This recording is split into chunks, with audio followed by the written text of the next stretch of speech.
जैसा कि आप सब डिटेल नोटिफिकेशन आ गया है, ये सबको पता है, रेलवे चीफ लॉ असिस्टेंट का, जिसका डेट है ओपनिंग डेट 30/12/2025 और लास्ट डेट है 29 जनवरी 2026। 29 जनवरी 2026 है last date for application fees payment for submitted application 31/1/2026।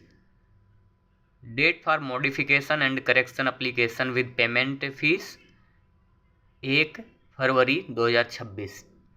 Detail during which eligible scribe candidate must provide their scribe detail in application portal 11 फरवरी 2026।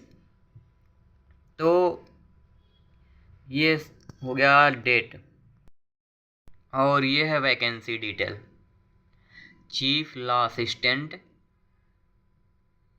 पे लेवल 7, इनिशियल सैलरी 44,900, एज 18 से 40, total vacancy 22।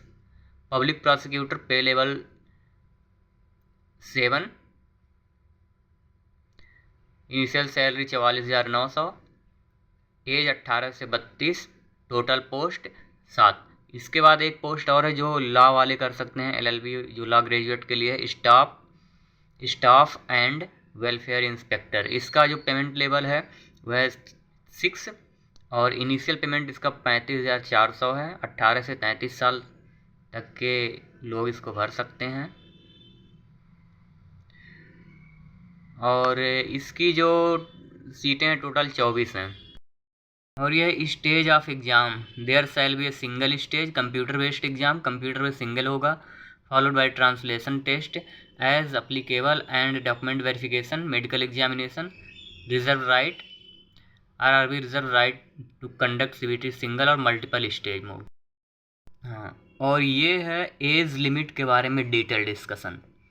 As limit, the lower and upper age limit indicated for the post in the vacancy table will be as 1/1/2026। 18 से 30 unreserved and EWS, OBC and non creamy layer, SC ST सबके लिए है।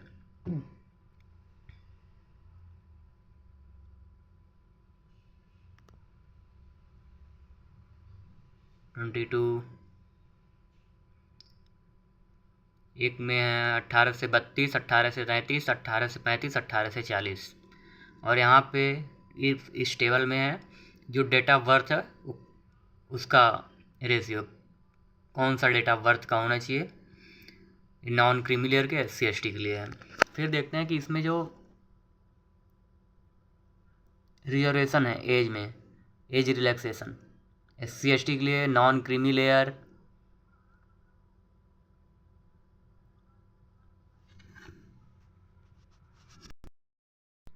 educational qualification, candidate should have requisite minimum educational technical professional qualification indicated for post in annexure A।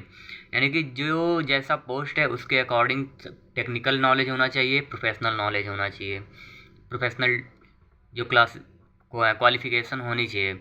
जैसे कि जो इसमें law graduate के लिए उन्हें लॉ ग्रेजुएट होनी चाहिए, अगर एक्सपीरियंस की डिमांड है तो एक्सपीरियंस होनी चाहिए, ये सभी क्राइटेरिया फुलफिल होनी चाहिए।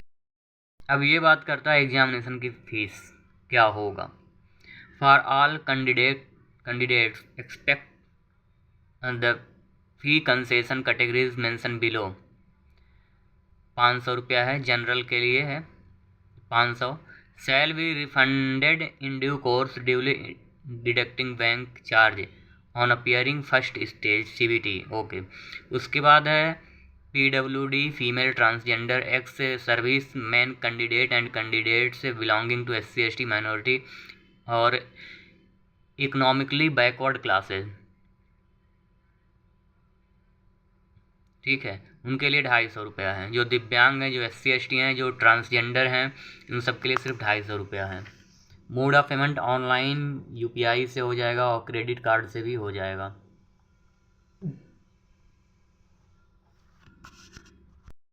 ये बताता है AWS सर्टिफिकेट किसके द्वारा इशू किया जाएगा। हु कैन इशू है AWS certificate for. Recruitment process में देखिए क्या क्या है, कैसे कैसे। During application candidate to create an account, आपको अकाउंट क्रिएट करना होगा। CBT एग्ज़ाम होगा, CBT एग्ज़ाम का हम सिलेबस देखते हैं। ये जो है first stage of CBT exam जो सबके लिए होगा, ये हर किसी को देना होगा, किसी भी पोस्ट के लिए अप्लाई कर रहे हैं ये एग्ज़ाम सबको देना होगा फर्स्ट स्टेज में। इसमें professional ability, general awareness, general intelligence and reasoning, mathematics, general science, ये सारे सब्जेक्ट्स आएंगे। 100 नंबर का ये होगा। तो इसमें निगेटिव मार्किंग भी है। There will be negative marking of 1/3 mark shall be deducted for each wrong. Mathematics, general intelligence में क्या क्या रहेगा, जनरल अवेयरनेस में क्या क्या रहेगा, जनरल साइंस में कौन कौन सी चीज़ें आएंगी, ये सभी चीज़ इन सब का डिटेल में है। Percentage of marks for eligibility for various community. UR यानी कि अनरिजर्व के लिए 40%, EWS के लिए 40%, नॉन क्रीमी लेयर 30%, SC के लिए 30%, ST के लिए 25% है। 2 मार्क्स फॉर PWD कैंडिडेट जो दिव्यांगजन हैं। आप अपने अपने एरिया के अकॉर्डिंग सभी वेबसाइट पे देख सकते हैं। इससे रिलेटेड जो भी अपडेट चीज़ यहाँ है वो ये है चीफ लॉ असिस्टेंट। इसके बारे में कितनी वैकेंसी है